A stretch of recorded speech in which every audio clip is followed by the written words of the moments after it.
The news starts now. AM 1240 and 95.3 FM. WJON. Good morning. WJON news time is 5:05 and we're at 41 degrees. I'm Jay Caldwell.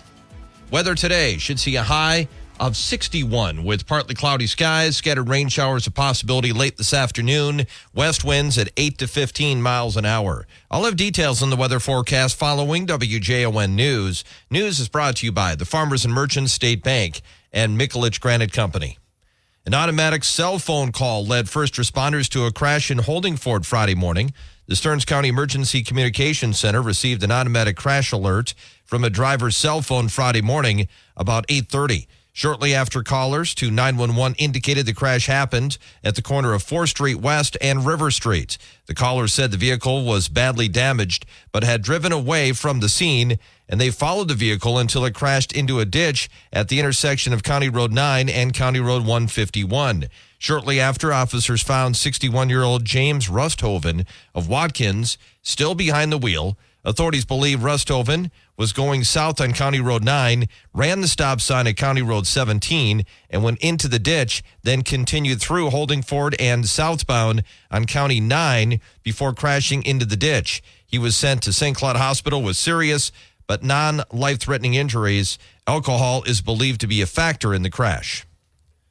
A teenage driver was hurt in a crash on Highway 23 near Foley. The Minnesota State Patrol says the incident happened at about 5 Monday evening. A semi was going west on the highway when it struck by a car going north on 75th Avenue Northeast. The driver of the car, 18-year-old Tori Christensen of Clear Lake, was taken to St. Cloud Hospital with non-life-threatening injuries. The semi-driver, a 43-year-old man from South Carolina, was not hurt.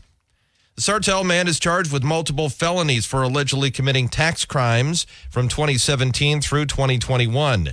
The Minnesota Department of Revenue has announced that the Ramsey County Attorney's Office has charged Mark Zakowski with 5 felony counts of failing to pay income tax, 4 felony counts of filing a false or fraudulent return, and 1 felony count of willfully failing to file individual income tax returns.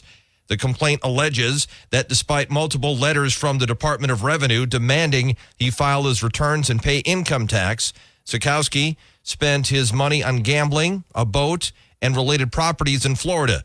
The department alleges Zakowski owes more than $150,000 in income tax penalties and interest. Expanded absentee ballot access, the removal of prison gerrymandering from the census and on-campus early voting locations at colleges, updates that could come to Minnesota's electoral processes after the Minnesota House passed a 2024 elections policy bill last night. Despite lacking bipartisan support, the bill passed on a 69-62 vote. Golden Valley Representative Mark Freiberg. This bill corrects historical wrongs and federal mistakes. It improves the clarity of how our elections are influenced, and it expands voter access for eligible voters. But Republicans say it lacked bipartisanship because it hadn't earned it, noting 0 Republican-sponsored bills included in the final package. Hanska Representative Paul Torkerson added governors in the past have demanded election bills be bipartisan, and this one is not. The bill now heads to the Minnesota Senate. Heated debate before the Democratic majority in the Minnesota Senate voted down a Republican measure that would have allowed a homeowner or landlord to request that the sheriff immediately remove a squatter from their property. St. Louis Park Democrat Ron Latz warned it would give authorization control to the sheriff based on a complaint from a landlord, which they could use not only against squatters, but against any tenant that they don't want there anymore. St. Michael Republican Eric Lucero responded, squatting is trespassing and should be dealt with immediately by law enforcement. Just as the sheriff would respond to a trespass call. Republicans warn squatter cases that end up in housing courts as evictions can take months and cost homeowners or landlords thousands of dollars to regain their lawfully owned property. Anyone who sells copper metal in Minnesota would need to have license under a bill moving forward in the House that's aimed at stopping the sharp rise in copper wire thefts from streetlights and other public installations. St. Paul Mayor Melvin Carter says it's a statewide issue, evidenced by 38 mayors signing a letter of support. Obviously, that includes me, that includes the city of Minneapolis, that includes cities as far away as Virginia on the Iron Range, and communities as small as Jim Lake with a population of 339. The House sponsor removed the requirements that copper metal buyers, including businesses, be licensed. It remains to be seen whether that will also be removed from the Senate bill, which has a hearing scheduled for this afternoon at 12:30. And the second year, the Highway 10 and Highway 23 construction project is ramping up into high gear.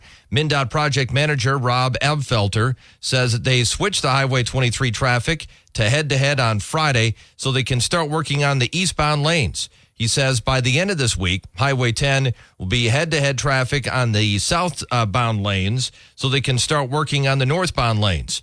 By the time the project is done in early November, motorists will notice 2 traffic lights on Highway 23 on either side of the bridge over Highway 10. So, yes, there'll be signals there.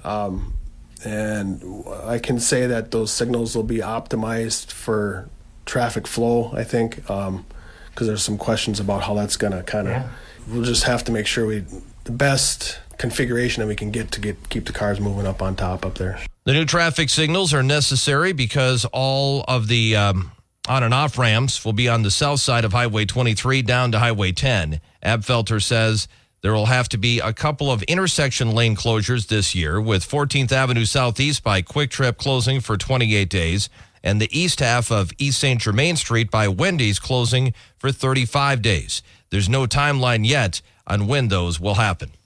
WJON News Time is 5:12. It's 41 degrees. News is brought to you by the Farmers and Merchant State Bank and Mikulich Granite Company. Weather forecast is coming up next. WJON Radar Weather.